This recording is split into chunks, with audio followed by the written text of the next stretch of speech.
I have here with me a wastebasket because when I think about the climate of fear that I grew up with, being around my dad, the best story that I can tell revolves around a wastebasket. I heard him swear quite a bit when I was a kid, and one day I wrote down a bunch of those swear words on little scraps of paper.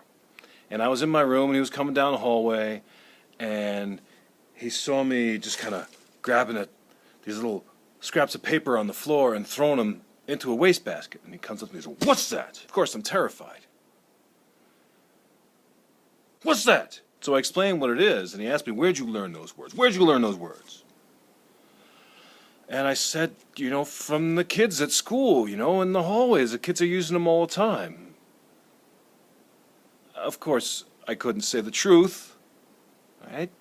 Because I might get hit, or I might get yelled at, which was much more likely, I think. In terms of creating a climate of fear in my own home, I think I've successfully done that.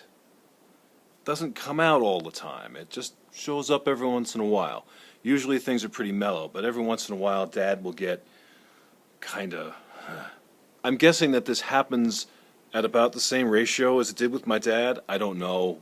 I don't have all the statistics in front of me. Every once in a while I get a little udgy, I get a little uptight, and I kinda yell, but usually it's not like that. It's not, I don't believe, a kind of yelling that actually hurts physically. This kind of like a blow against the body. I do believe that my children have experienced that from me. It's that voice! Yeah, I just did to my son what my father had done to me. Does it still happen? Absolutely. Does it still happen against myself? More so than to my children. I find myself sometimes saying just nasty things to myself. "You motherfucker, you fucking idiot! Asshole! Moron! Cannot fucking believe you, Wingate! What are you fucking doing?" There's that anger. There's that voice.